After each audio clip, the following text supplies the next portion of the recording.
Welcome to Country Fried Rock, where we talk with musicians to find out what inspires their creativity. Country Fried Rock. Music uncovered. Hey, Sloane, it's Bonnie Whitmore. Here's the basic deal. I think that my parents really had children so they could have musicians. My dad needed a band, so he had two kids that he was going to be like, all right, I'm grooming you to be the fiddle player, and you're the bass player. I was like 5 years old when I started playing instruments. And they unfortunately tried to start me out on the fiddle, and that was a really terrible idea. So I moved promptly over to the bass by the age of 8. Kind of went from there. I kept on the low end and started to play cello after that and all that kind of stuff. But, what were you playing with your parents? What kind of songs? See, this is what I think is kind of funny. Basic situation is this. I felt like I grew up with my dad's interpretations of songs instead of the original version. So it was like, yes, I grew up with Chuck Berry and Doc Watson and Willie Nelson, Townes Van Zandt, the Beatles, all these different influences, but they were always through the interpretation of my dad's, however he wanted to do the song. I remember coming to him when I was like 12 years old, and I was like totally getting into the Beatles, all of my like junior high friends. And they were like, oh, they're so freaking rad. And I put in Sgt. Pepper's Lonely Band and started playing When I'm 64. And I'm like, dude, it's my dad's song. The first thing that occurs to me, and then I'm like, yeah, that's stupid. Let me rephrase that. And I listened to it, and I'm like, oh, my God, my dad has been playing this song wrong all of my life. It is not Sarah, it's Vera.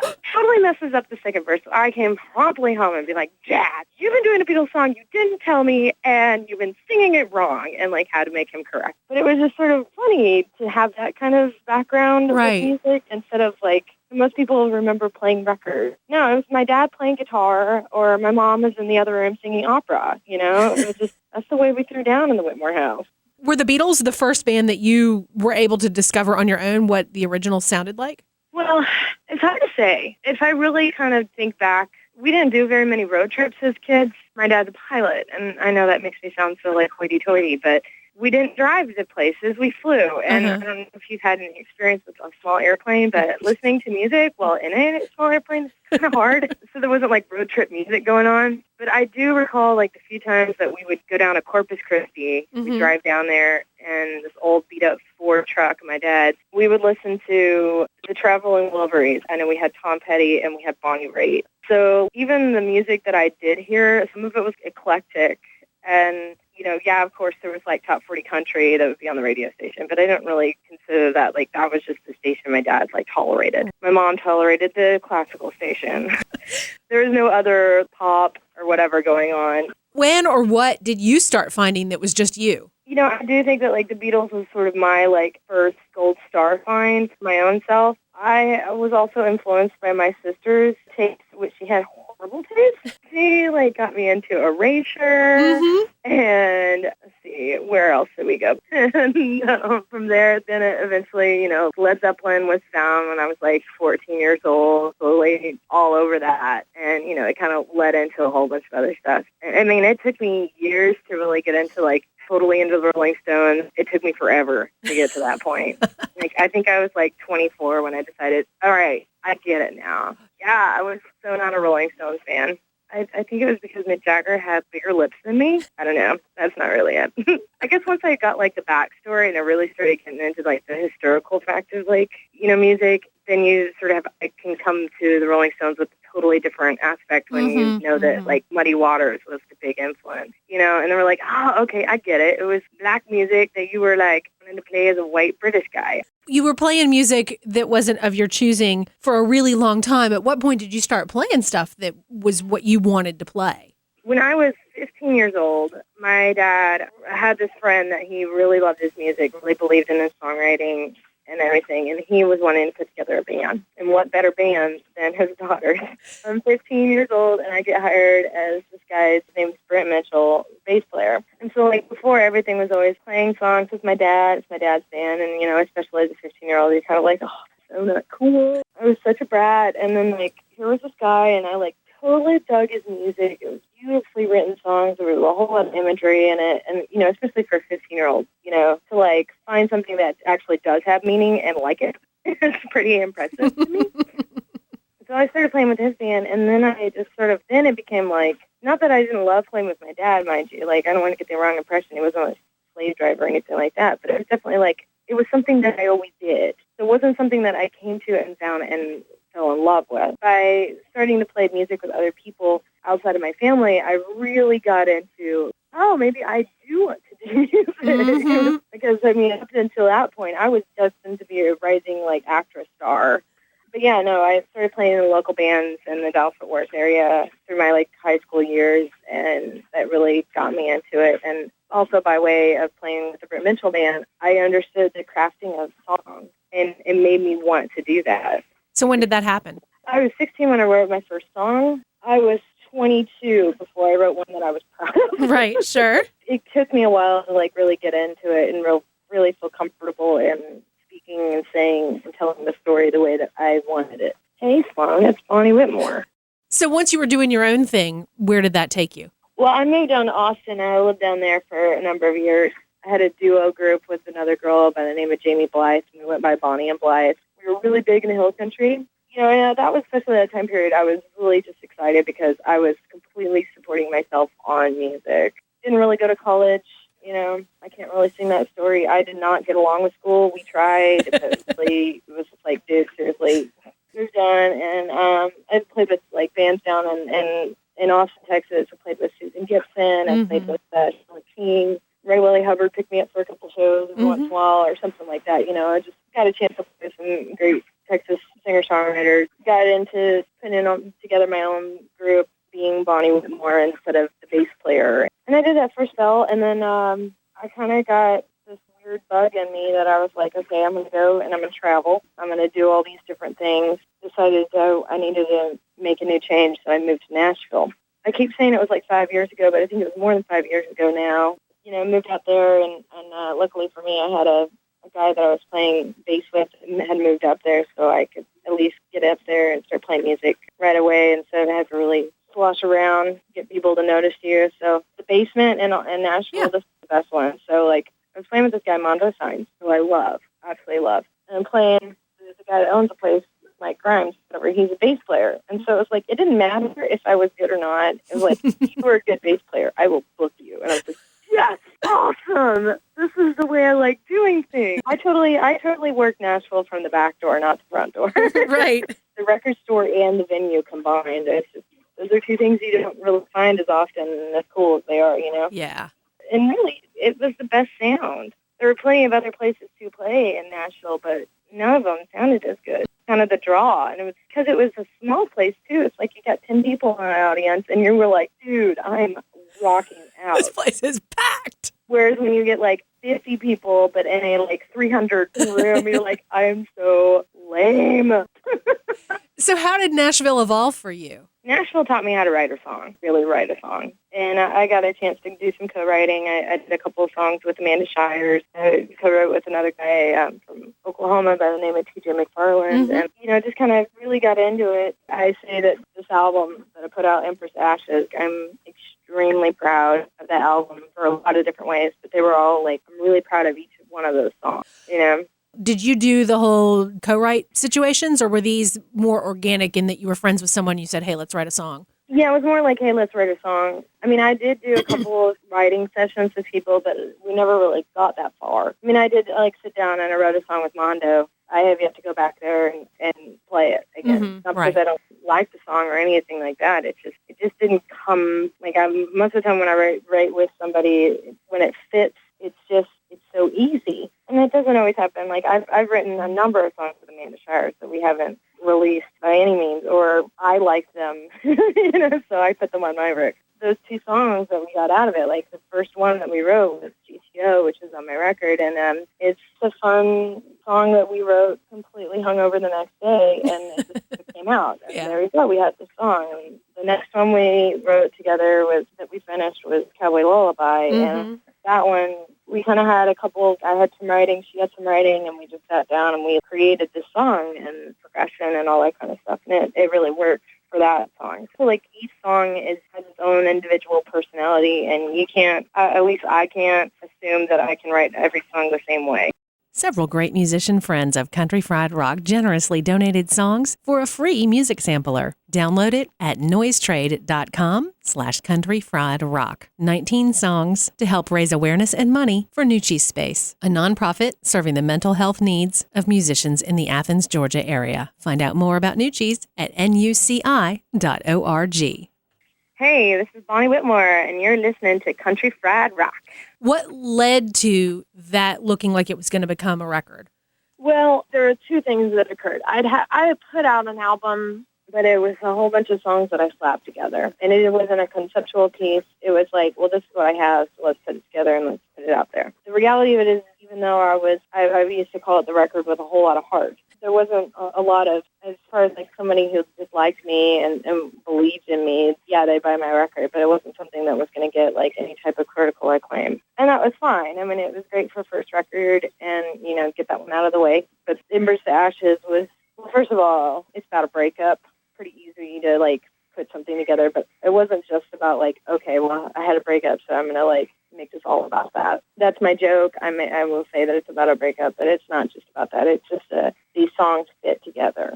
And not only that, but I wanted to order them so they made sense. Mm-hmm. The first song, Cotton Sheets, Boy Meets Girl, and then there's the sort of conclusion point of Embers to Ashes. This is what's going to happen, and get the love song, and then it comes into everything else, and then you're left with this song that's called You're Gonna Miss Me, and then the last song, Love Too Sweet, is just sort of longingly looking back and missing what you had, but still okay with where you are, so that it has an arc and it resolves.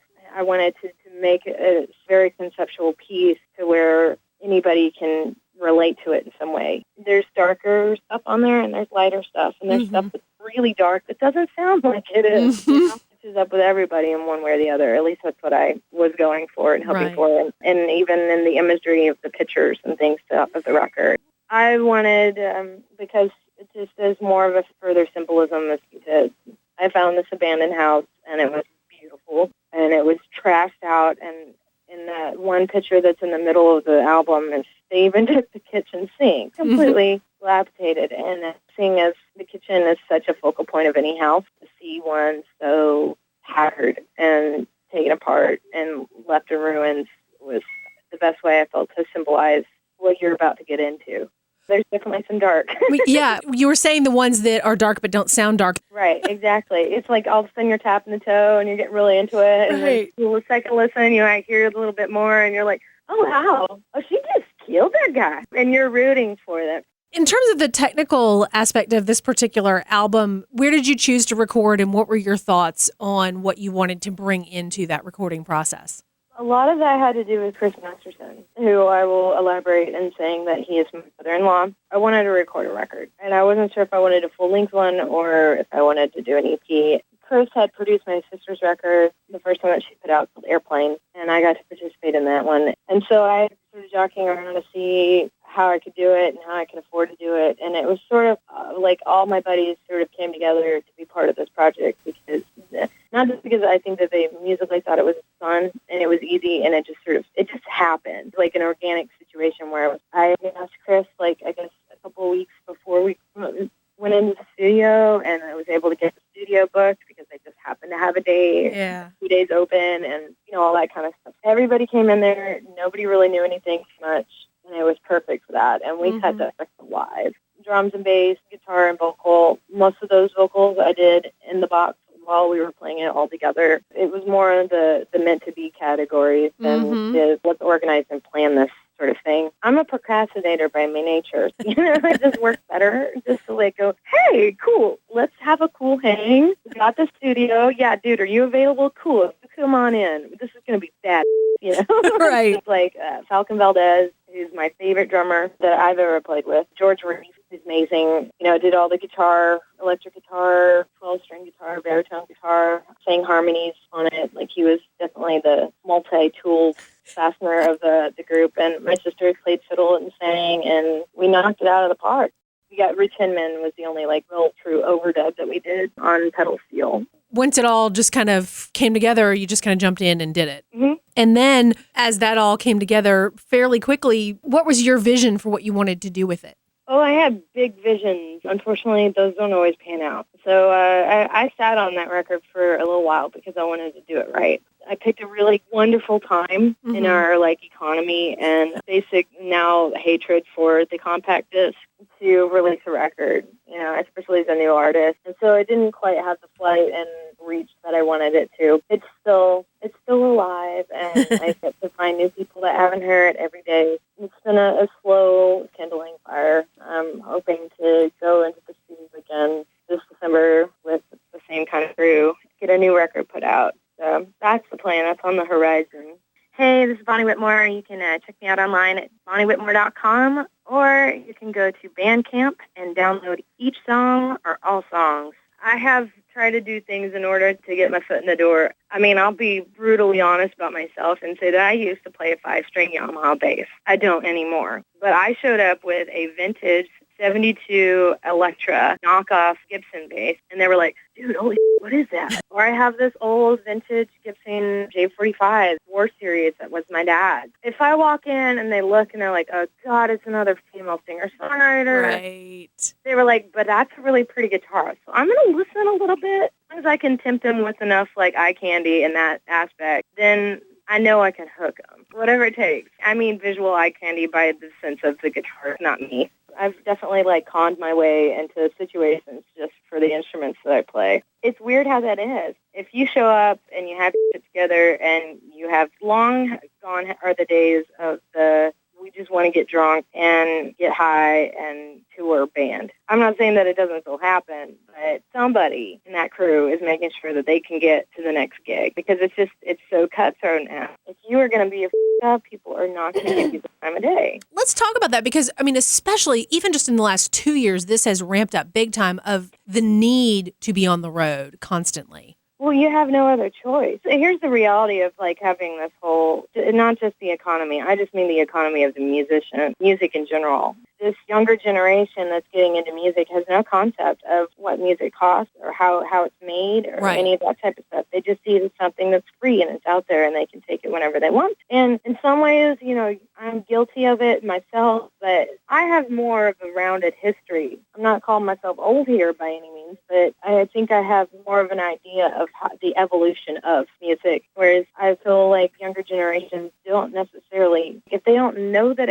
how much work goes into something, they don't appreciate it. They might like it, but when it really comes down to it and they see something that, is it worth it to pay cover? Is it worth it to go see someone play? It becomes harder, and touring has become a lot more expensive to do. Nobody goes on the road and say, I'm going to make money. But, we do it because we love it. And that's the reality of a lot of people nowadays. If you don't love what you're doing, then you're not going to do it. Right. No one's going to sit here and haggle with the guy to buy your record for $8.25 because they don't love it. Nobody's going to take the $100 as the opening band that you just drove 3 hours to get to and not love it. Where has that taken you in terms of your own live performance since this record came out? I've had many of ups and downs, feeling the forward motion and then feeling the backward motion, and then just being part of the current that is the music industry. I have since moved back down to Austin, not because I didn't love Nashville, but I was just sort of craving home. And don't tell anybody, but I really love the food in Texas, and I just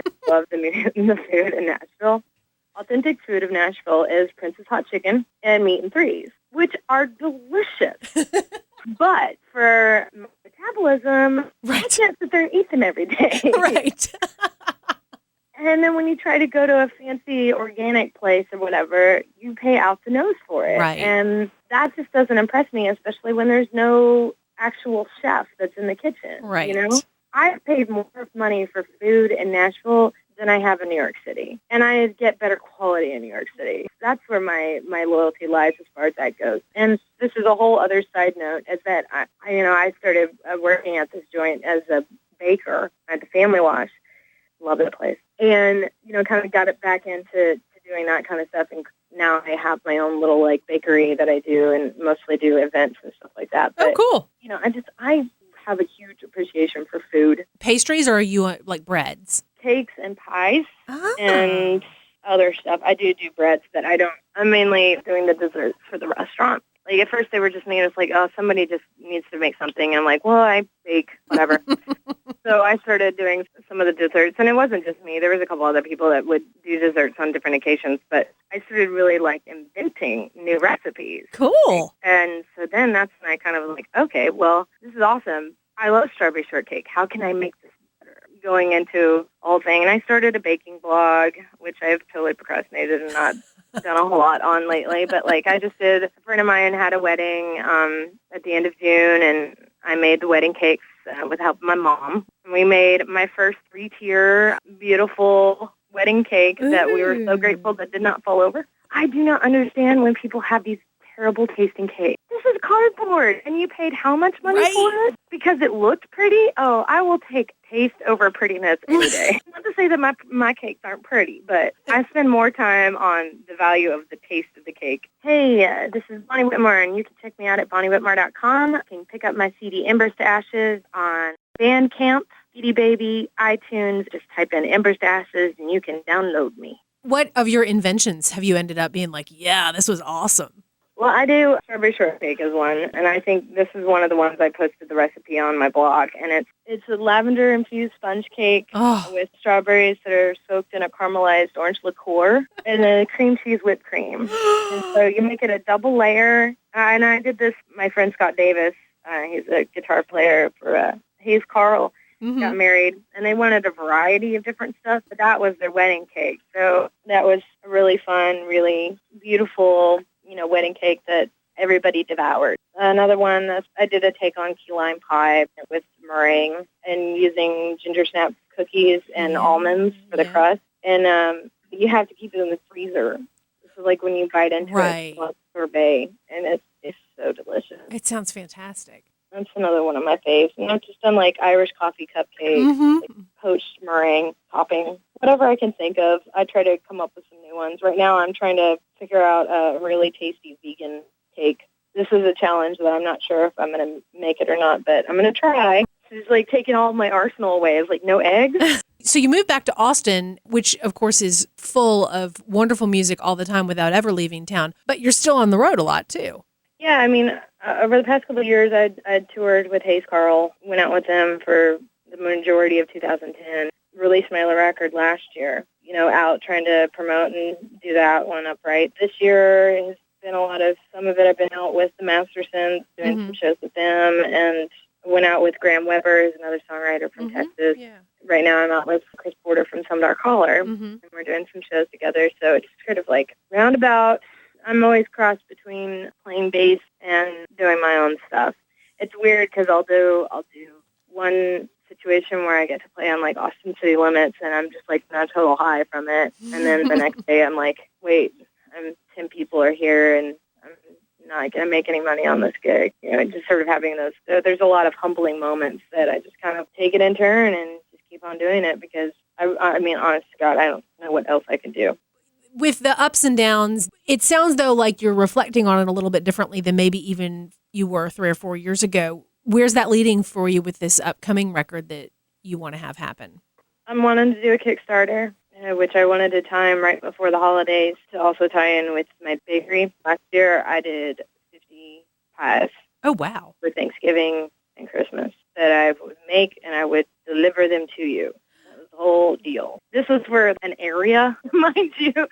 Some people, like, if they're outside of the area, they had to come meet me. But for the most part, I did all of these, and I'm wanting to do the same kind of thing with the Kickstarters. If you spend this amount of money, I will send you pies for your Thanksgiving meal. Yeah, I mean, I need to work out the kinks and everything, but, like, that's definitely one of the things that I wanted to kind of do. Yeah. And additionally, just whatever other stuff I can think of that would entice people to want to help me raise money, because I really want to make another album. I have a lot of really great songs that I feel like need to be heard. Now we've got different angles of things that you can do. I mean, This American Music, I think, is doing really great things for a lot of really good bands. Here's an easy way to get your music out there, and it's a very good way to tapping into the younger generations and release a record and do it right. I see a band like Glossary, they've been together for 10 plus years or more, and they still make incredible music, and they still love playing it. And Centromatic, all these different bands. I'm just glad to be part of it, Glad that I get to call these guys my buddies, and I feel like we're going back in time a little bit, and it's making it out to be more like Woody Guthrie on the road with his ragtag gang going and playing union shows,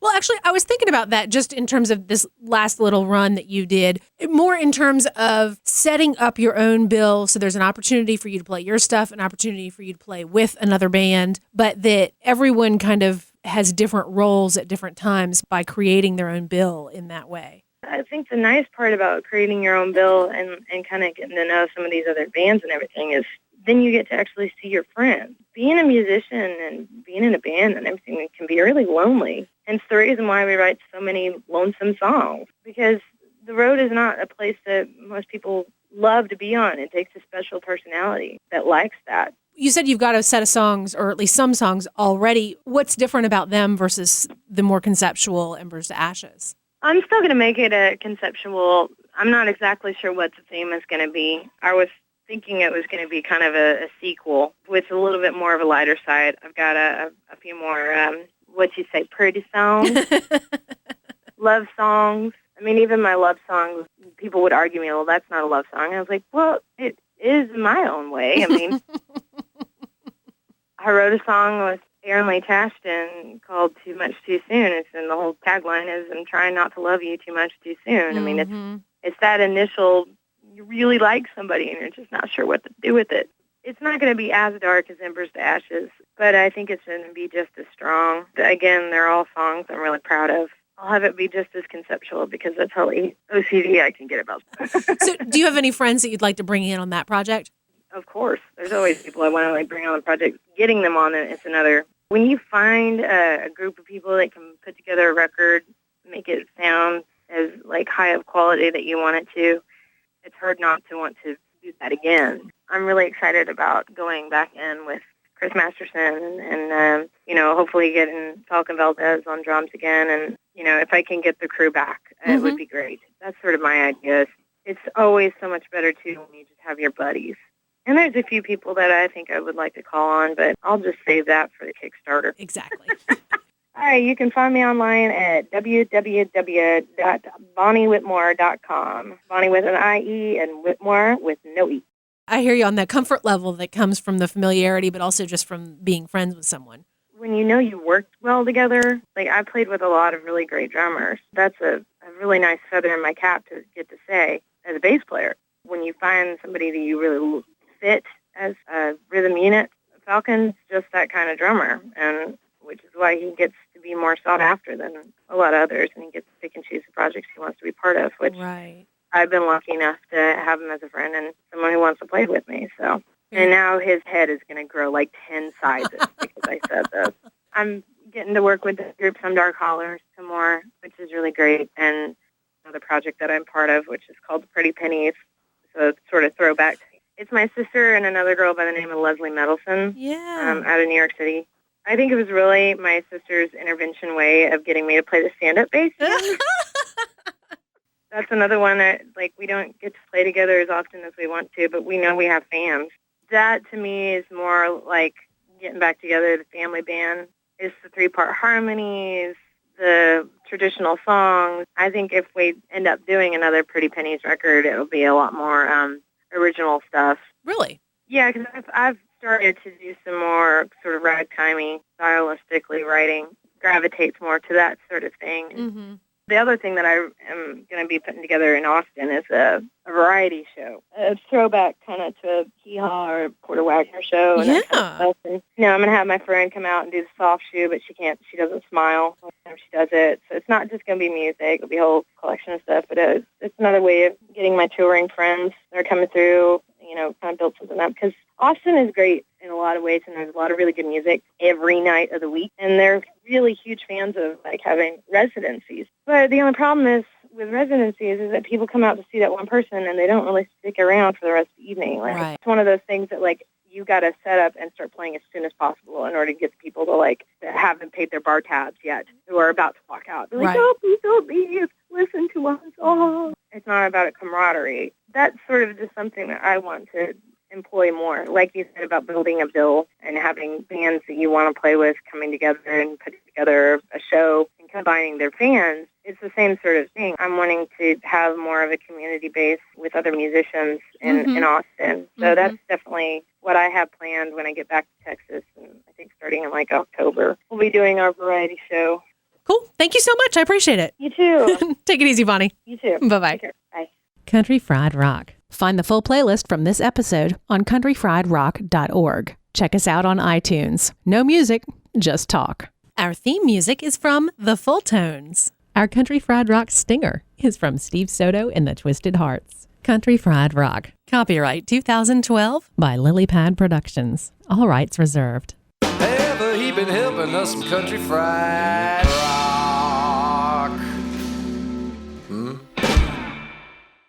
Hey y'all, it's Sloane Spencer. Thanks so much for finding all these new old episodes of Country Fried Rock. I've got something completely different available these days called Sleep with Rock Stars. And it all started from a listener comment back in the very early days of Country Fried Rock who said, I slow these down to 75% and fall asleep to them. And I was like, well, over the years I started thinking about it, and I recently started Sleep with Rock Stars. It's the Gen X sleep podcast, and you can find it at sleepwithrockstars.com or your favorite podcast app.